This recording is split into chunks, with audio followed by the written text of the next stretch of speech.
Hello, and welcome back to the Final Whistle podcast. And today we're giving you a quick news update on things going on in football. Obviously, last night, a very big result in the Premier League. Liverpool losing 1-0 to Burnley. That really wasn't what they wanted at the moment, Bobby. How badly do you think that will affect them? Uh, I think it depends on how well the Liverpool players take it. I mean, it's quite interesting to be honest because we've never actually seen them this out of form. Like they usually sort of have on and off games, very occasionally, but Yeah. they usually bring it back. But obviously they haven't scored this year, which is a bit interesting. I mean, Mm. I guess we could say that injuries are finally sort of affecting them in a negative way. Yeah, Yeah. and looking at the recent league results, obviously I'm taking out the FA Cup. They had a 0-0 draw against Man United. They lost to Southampton. They drew 0-0 with Newcastle, and then before that was a 1-1 draw with West Brom. So this currently leaves them fourth in the table. They, if Manchester City win their next match and go top, they'll be 6 points off first place. If Tottenham win their game in hand, they will overtake Liverpool, and Liverpool will go fifth. And if Everton even win one of their two games in hand, they Yeah. will also go over Liverpool, and Liverpool go sixth. So realistically, looking at the table now, we're halfway through. Bobby, do you think Liverpool can can win the league or will win the league? I actually think it could depend on how well they do in this transfer window. Maybe they need to bring in a centre backs to relieve Fabinho and Henderson from playing in that position. I also think it sort of depends on the form of the other teams. You could either see United City capitalize on Liverpool's bad form, and you know they could pounce on it and they might run away with the league. Or we know how good Liverpool can be, so I don't think you can write them off just yet. But maybe one or two lackluster performances from now, I think it's definitely start time to consider if a different team is going to win the league. Yeah, definitely. I think City can really pounce on the opportunity here to get their names ahead and try and get the title back from Liverpool after losing it for a season. Obviously, United are also up there, but this is really bad for Liverpool. Weirdly, looking at the result last night with the fact that they started with like Oxlade, Chamberlain, and Origi, and had Salah and Firmino on the bench. Do you think the reason they lost was the fact they were a bit, they kind of overlooked Burnley, and Burnley kind of went, "No, look, we're here. We're going to give you a go," and they did in the end, and they won. Yeah, definitely. I mean, not to call them cocky because I think that the team that Liverpool put out really should have beaten Burnley anyway. But I think it just shows when you leave out your key players, it does affect the team in a negative way. And I think, you know, it does seem a bit disjointed. Jurgen Klopp doesn't seem happy. He's blaming a lot of things. He always says some sort of excuse, and then he says, "Yeah, but no excuses," and things like this. And I think they're still a good enough team. I don't really know why they left their best players on the bench. Again, as you said, that might be them underestimating Burnley a little bit, and obviously they paid the price for that.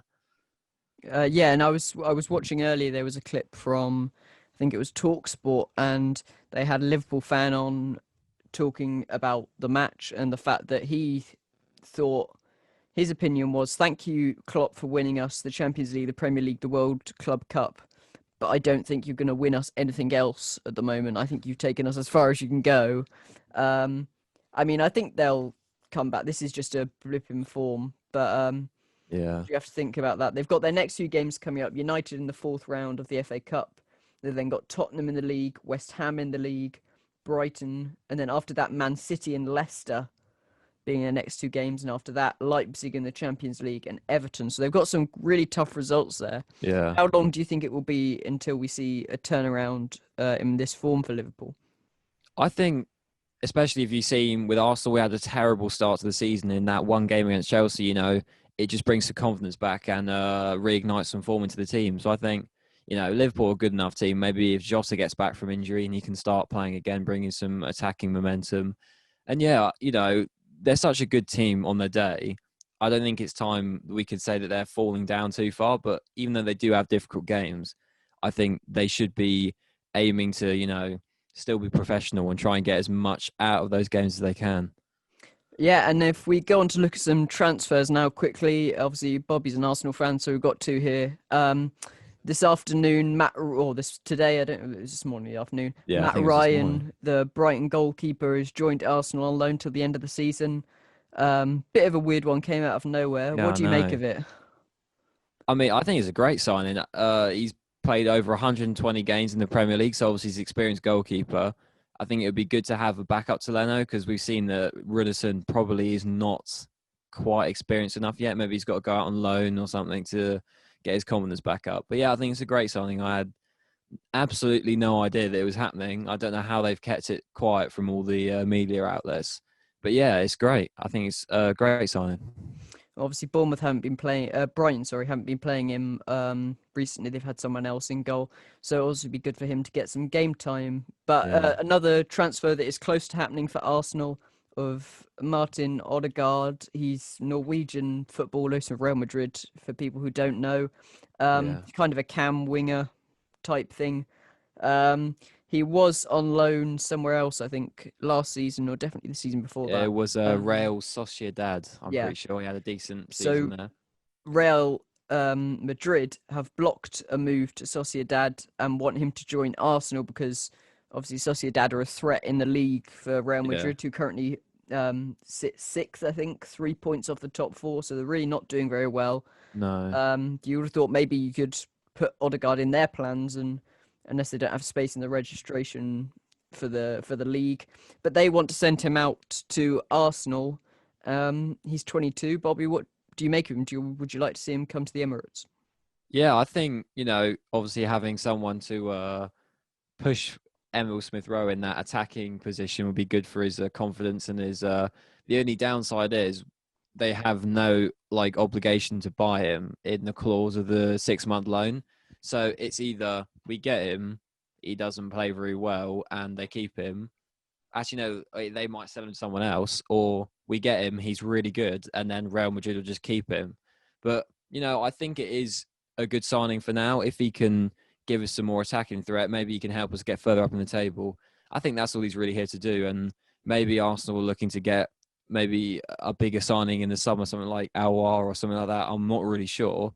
We haven't been that active in the window as of this month in January. So, yeah, I think it's a good signing. I mean, hopefully he's a great player and he settles in well. Yeah, definitely. As you said in there, with no buying clause, that's obviously a big risk. But I think at the moment for you guys, as long as you get top four or I even mean, five that's the this season, dream. as long as you're getting Europe, I think Yeah. if I you mean, get I Europe, reckon you there'll can get probably better be players some in. fans out there that don't even want to be in the Europa League because I think they're like, well, we do need the money from it, but then again, you want to focus on the league. It's sort of a fine margin. I mean, maybe we can even go far in it this year. You never know. Mm. Yeah, well, it's going to be really interesting to see what happens. We'll keep you updated, everyone, with more transfer news, more news about the league coming soon. So make sure to check out all the other content on our channel. Make sure to subscribe to keep up to date, and make sure we put the bell on. That was the Final Whistle podcast.